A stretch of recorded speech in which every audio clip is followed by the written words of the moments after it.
Olá pessoal, meu nome é Amanda e eu faço parte da licenciatura na UFABC. E eu tô aqui com as minhas colegas, oi, Patrícia e Malu. Oi. E a gente tá no estágio 4 e hoje a gente vai fazer uma discussão dentro do canal Paz e Bem. Tá. Então hoje a gente vai discutir um pouco sobre o que é gênero, né? E principalmente no debate público atual, como é que esse conceito se insere no debate público atual. Para isso, a gente trouxe duas notícias recentes, né, de setembro de 2019. A escolha dessas notícias se deu principalmente pela repercussão que elas ganharam no Brasil e também porque as pessoas envolvidas nessa notícia estão em cargo de autoridade, né, e elas influenciam o debate público, enfim, midiático e tudo mais. Então a primeira notícia que a gente vai analisar é a do Bolsonaro, que diz que vai proibir a ideologia de gênero nas escolas. E ela foi postada, né, noticiada pelo Correio Brasiliense. Nessa notícia, o Bolsonaro se refere a uma manifestação encaminhada pelo Supremo Tribunal Federal, que se posicionou contrário à lei municipal de Londrina, que proíbe o debate de questões referentes a gênero nas escolas públicas do município. A lei foi questionada por entidades e deve ser analisada pela Suprema Corte. Em outra reportagem, o Bolsonaro diz, abre aspas, vocês têm pela primeira vez na história do Brasil um presidente que está honrando o que prometeu na campanha, que acredita na família e que vai respeitar a inocência das crianças na sala de aula. Não existe conversinha de ideologia de gênero. No tocante à questão da ideologia de gênero... Então, o Bolsonaro menciona nessa reportagem, né, a questão da inocência. E a gente, se a gente faz uma análise da fala dele, a gente infere que a ideologia de gênero para o Bolsonaro, e para quem acredita que mantém a posição igual, é algo que afetaria a inocência da criança, causando algum trauma ou algum dano à infância delas. Né? Uma outra reportagem, que é a segunda reportagem que a gente vai analisar, é o do Dória, né, que é o atual governador de São Paulo, onde ele manda recolher a apostila de ciência que fala sobre diversidade sexual. E ele também diz, não aceitamos apologia e ideologia de gênero. E nessa reportagem eles explicam mais o que seria essa ideologia de gênero. Né? Então, o Ministério da Saúde diz, né, a cartilha onde foi proibida, diz que a identidade de gênero refere-se a algo que não é dado, e sim é construído por cada indivíduo a partir dos elementos fornecidos por sua cultura. O fato de alguém se sentir masculino ou feminino. Isso quer dizer que não há um elo imediato e inescapável entre os cromossomos, o órgão genital, o aparelho reprodutor, os hormônios, enfim, o corpo biológico em sua totalidade, e o sentimento que a pessoa possui de ser homem ou mulher. E o Dória se referiu a essa passagem como inadmissível. Mas, inclusive, eu não sei se vocês ficaram sabendo, houve uma decisão judicial que fez com que o governo tivesse que devolver essas apostilas desse mesmo jeito para as escolas. Eu gostaria de ressaltar um ponto que a própria reportagem diz, abre aspas, que o termo ideologia de gênero não é reconhecido por especialistas que estudam a questão de gênero. A expressão é utilizada por grupos, geralmente conservadores, justamente para criticar as teorias que propõem uma distinção entre os sexos não só pelo viés biológico. Fecha aspas. Né? Então aqui eu acho que esse trecho sintetiza bem a distinta compreensão do que é o gênero para essas pessoas que tomam o gênero como uma ideologia. Né? E hoje, ao meu ver, né, não sei se vocês concordam com isso, mas existem pelo menos duas visões de gênero no debate público. Né? A primeira, que é o que eu chamo de uma visão que coloca o gênero como sendo sexo. Então, o gênero é o sexo, e eu vou explicar um pouco isso mais pra frente. E a segunda, que entende que o gênero é uma coisa totalmente distinta do sexo. Eles não só associam o gênero a sexo biológico, como a sexualidade e como o ato sexual, né? Parece que é tudo a mesma coisa, né? Não tem uma distinção desses termos e das ideias, assim. Acho que por isso que eles são contrários à educação sexual, por exemplo. Porque eles acham que é ensinar a fazer sexo, né? Não tem uma dimensão, assim, de que são coisas completamente diferentes. Gênero, sexualidade, sexo, enfim, sexo biológico. Então, primeiro a gente vai analisar a primeira posição, que é a que os políticos mencionam na reportagem de Ideologia de Gênero, que é uma visão que entende que o gênero é sexo. Só que eu gostaria de ressaltar que essa visão não é uma coisa nova, não é atual. Na verdade, a história do feminismo está cercada de debates e tentativas de falsear essa visão, que procurem, em última instância, reforçar um destino biológico para a mulher. Como se os papéis sociais que as mulheres desempenham na sociedade, então de mãe, de esposa, de cuidadora, fossem algo biológico, fossem algo natural. E dessa perspectiva, então, você não pode ir contra aquilo que é determinado pela natureza, né? E isso também se aplica aos homens, é claro, só que inversamente. Então, cada indivíduo tem o seu papel ali, sendo um homem e mulher, estabelecido pela natureza, pelo sexo, enfim. E é justamente a partir desse ponto que a Beauvoir, que a Simone de Beauvoir, escreve O Segundo Sexo, em 1949, que é esse livro aqui. E a gente vai usar um trecho desse livro para justamente mostrar como que essa visão ela não é compatível com a própria biologia. Então a Beauvoir começa O Segundo Sexo falando que só faz sentido questionar a subordinação das mulheres se não há um destino que pese, que incida sobre elas, e ele pode ser de qualquer variável. Então ele pode ser um destino psicológico, um destino biológico ou até social, ou econômico, né, no caso.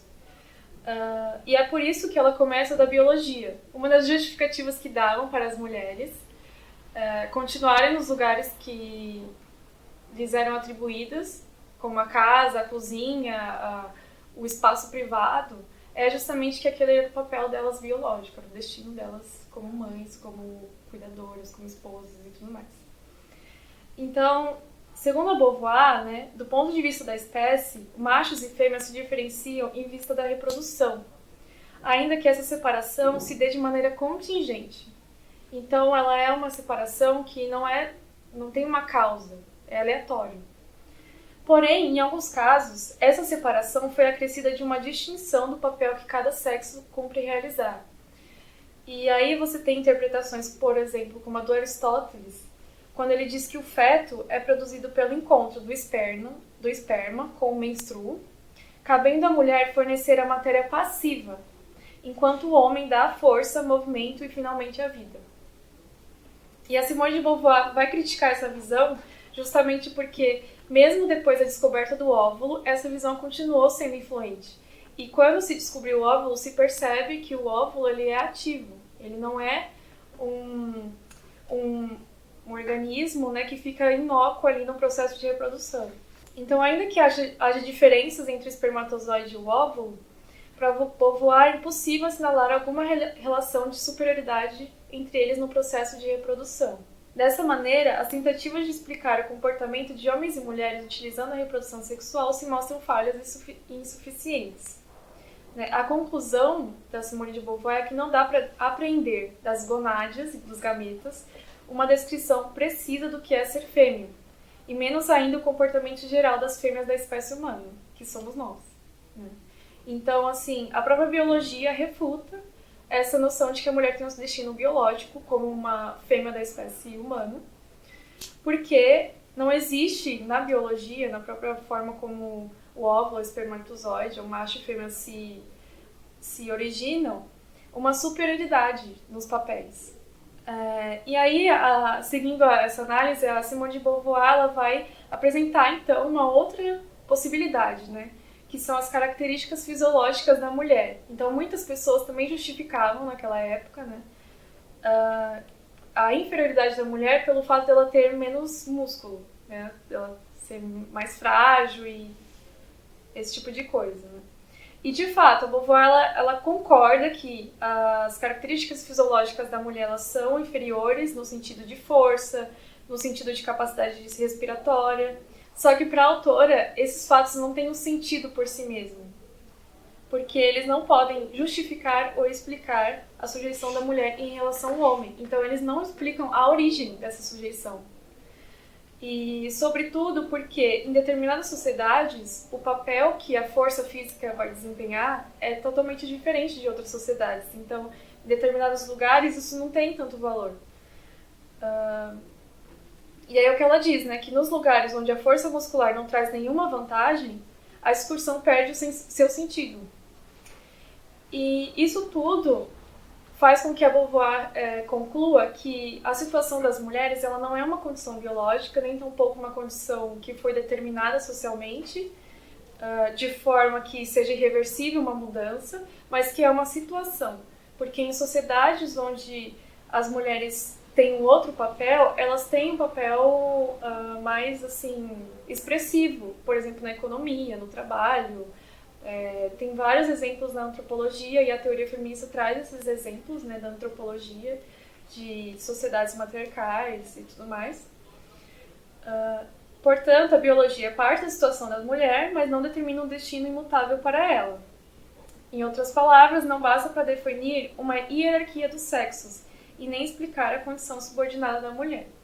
Mesmo nessa sociedade que ela tá contando, tem uma coisa que acho que sempre aconteceu, que é um apagamento de um trabalho feminino que sempre existiu, assim, né? Que acho que você vai comentar, talvez mais pra frente, que a Angela Davis fala mais, assim, mas se pensar nas camponesas, enfim, das mulheres negras, em várias situações, assim, que é um trabalho pesado, cansativo, assim, e que exige força física e que ele é acobertado, assim, pela história. Então esse trabalho ele sempre aconteceu, então é um contexto bem específico, assim, né? Dela como uma mulher branca e da elite, né? Sim. Sim. Eu acho que no Caliban e as Bruxas isso fica bem Sim. expressivo, né? Porque fala... A própria Angela Davis fala sobre essa relação de que as mulheres negras elas não tiveram que sair de casa, porque elas sempre trabalhavam, elas sempre... Inclusive, tem estudos que mostram que as mulheres negras elas foram consideradas resistentes, como se fosse uma essência delas, né? Justamente porque elas aguentavam trabalhar 12 horas por dia com 60 anos, com 70 anos. E muitas vezes os homens morriam antes. Que uma questão também é que acho que a mulher negra, né, ela não tá dentro nem da categoria de homem nem de mulher, sim, né? Ela não tá na categoria, às vezes, dentro, né, dessas ideias, né, de ser humano, né? Sim. É um apagamento de outro nível, assim, né? Porque é comparar essa mulher a um animal, assim, né? Tem um discurso bem famoso da Sojourner Truth, não sei como pronuncia, não sei se vocês conhecem, né? Que ela fala, eu não sou uma mulher, que ela fala exatamente sobre isso. Ninguém abriu a porta pra mim nunca, eu sempre trabalhei. Então as definições do que é ser mulher, né? Dado o contexto histórico e cultural. E mesmo dentro né, que eu acho muito legal desse livro, que mesmo dentro do movimento negro, assim, né, até nisso, né, ela falando dos Panteras Negras e tal, ela é apagada, assim, né, enquanto mulher. Então, um desdobramento, assim, né? Tem várias teorias, né, que marxistas, inclusive, que incluem o trabalho da mulher dentro da mais-valia, porque é um trabalho que não é reconhecido. Então, a mais-valia ela tem que garantir, né, a reprodução, enfim, a produção do trabalhador, né, tem que garantir as condições de vida dele. Só que quem garante essas condições de vida é a mulher, porque é ela que passa a roupa dele, ela que cozinha, ela que mantém a casa para quando ele chegar ele consiga usufruir ali e voltar para o trabalho. Então, de fato, essa é uma discussão muito relevante aqui e a gente está falando de um contexto totalmente específico da própria Simone de Beauvoir, como branca, né, como europeia e tudo mais. Mas, enfim, esse livro tem uma importância porque ele inaugurou na filosofia uma análise teórica mesmo, né, sobre o gênero, uma análise filosófica sobre o gênero e, enfim, a partir do Segundo Sexo, muitas outras obras vieram. E em 1975, você tem um ensaio escrito por uma antropóloga, que é a Guyon Robin, onde você vai ter a primeira vez, na teoria, né, a distinção entre sexo e gênero. Né? Então, a dicotomia sexo e gênero é criada por ela, onde ela vai denominar sistema sexo e gênero. Diversos estudos antropológicos para mostrar que cada sociedade, cada civilização tem um tipo de sistema gênero-sexo que é muito diferente do nosso. Então, esse movimento que ela faz é justamente para desnaturalizar aquilo que a gente mantém como gênero e sexo. Isso reforça o papel histórico e cultural, né, na construção desses conceitos, né? E aí, a partir desses dois marcos teóricos, que é o segundo sexo e que é o tráfico de mulheres da Gayle Rubin, a Judith Butler desenvolve em 1989 o livro, né, que é Problemas de Gênero. E nesse livro aqui, a Butler ela reconhece tanto o mérito da Beauvoir na sua análise, mas ela aponta certas limitações. Então, basicamente, ela vai mostrar que existe uma implicação além da conclusão da Simone de Beauvoir de que você não nasce mulher, você torna-se mulher. Porque não necessariamente você precisa se tornar-se masculino e feminino. Como o gênero ele é uma construção social, você pode ter inúmeras possibilidades, você não precisa permanecer no binarismo. Existem muitos estudos na teoria feminista que questionam essa dualidade, porque a própria estrutura ela já limita outras possibilidades. Então, nesse sentido, uma vez que a gente sabe que a distinção entre masculino e feminino não possui uma base biológica, que a própria distinção das pessoas em homens e mulheres é cultural, e mais do que isso, que a construção desse duplo binarismo, né, se dá à custa de exclusão de identidade de gênero diferentes, então, diferentes do que seria masculino e feminino, a gente conclui que pode haver muitas interpretações do corpo além do masculino e feminino. E é isso que a Butler quer dizer como gênero, né? Então, para ficar mais claro ainda, o gênero ele não decorre do sexo, nem da orientação sexual da pessoa. Desse modo, não importa qual gênero a pessoa tenha, isso não implica a sua orientação sexual. Então, quando o Bolsonaro fala que ele está com medo das crianças perderem a inocência, na verdade ele está confundindo duas coisas. Porque não é porque uma pessoa tem um gênero, qualquer que seja o gênero dela, que ela vai ter uma orientação sexual que ele não concorda, que ele acha um pecado, que ele acha um horror, sei lá. É exatamente isso. A concepção de gênero que ele tem, ele quer impor às outras pessoas, sendo que a gente sabe, através de inúmeros estudos e debates, que, enfim, por séculos, que o gênero não é uma coisa essencial, não é uma coisa biológica, não é dado na natureza. Então, a ideologia de gênero, na verdade, de quem tenta impor essa visão. Né? Então, no meu ponto de vista, eu acredito que de vocês também, né, não há o que temer na desconstrução do gênero. Uma vez que, sobre um ponto de vista sexual, são coisas totalmente distintas, né? E não se perde nada quando se muda o gênero, porque não há nada que ser perdido. Então, com o sexo e gênero desnaturalizados, a ideologia de gênero, entre aspas, né, só faz sentido ser aplicada ao discurso de quem almeja negar a natureza histórica e cultural dessas categorias. E existem pessoas que anulam o seu senso de identidade e têm uma vida extremamente sofrida porque elas têm que se enquadrar em normas sociais de gênero. Então, para essas pessoas, é uma necessidade urgente criar as condições para uma vida possível de viver. Então, nas palavras da Judith Butler, né, a teoria de gênero ela não é nem destrutiva nem doutrinadora. É apenas uma forma de busca por liberdade política.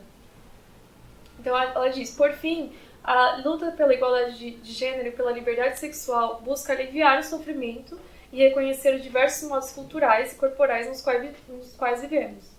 Ensinar gênero não é doutrinação. Não diz a uma pessoa como viver. Abre a possibilidade de que jovens encontrem seu próprio modo de vida, no mundo que, com frequência, os confronta com normas sociais estreitas e cruéis. Afirmar a diversidade de gênero não é destruir, é afirmar a complexidade humana e criar espaço para as pessoas encontrarem o seu próprio caminho nessa complexidade. Ideologia de gênero, que é exatamente isso, de definir que você tem que estar dentro do feminino e dentro do masculino, né? E pra exemplificar isso, a gente teve o dia da visibilidade intersexual, né? Que é o I no LGBTI, que ninguém sabe o que antes era chamado de hermafroditas, né? Que não é mais usável esse termo. Quer dizer, se a criança nasce, no momento do nascimento, ela tem um pênis muito pequeno, que vai ser chamado de micropênis, ou de... Enfim, há várias terminações médicas pra isso. Ela é imediatamente submetida a tratamento hormonal.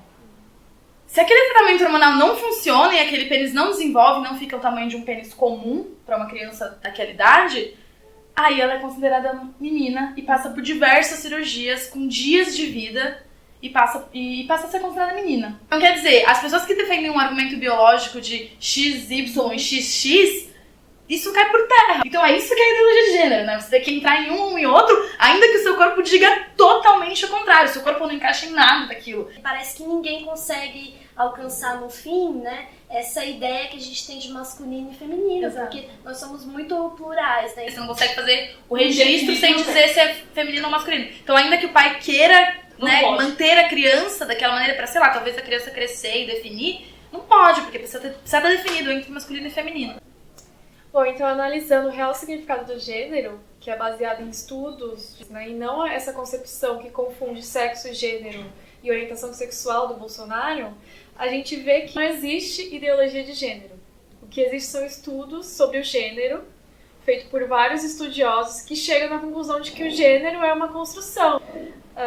E, inclusive, a desconstrução desse gênero conduziu a nossa sociedade a vários progressos. Então, a mulher estar na política, a mulher estar no trabalho, é o resultado da desconstrução do gênero, dos papéis de gênero. Ideologia de gênero, na verdade, é repetir e reforçar que o menino veste azul e a menina veste rosa, né? E querer que todas as pessoas se encaixem nesse padrão exatamente, sendo as pessoas tão diferentes e plurais, enfim.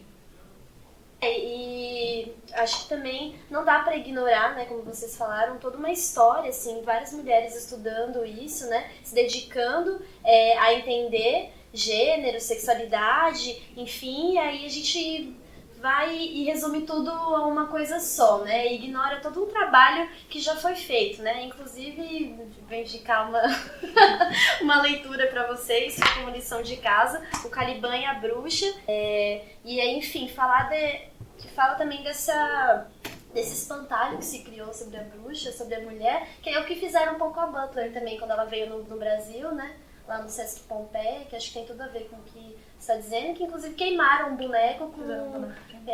queimem a bruxa, fora Butler, meus filhos, minhas regras. Acho que tem muito a ver com propriedade. Então eu queria agradecer a oportunidade, né? Eu queria agradecer a professora, a Fernanda, agradecer também ao Mauro Lopes pela oportunidade de estar falando sobre gênero aqui no canal.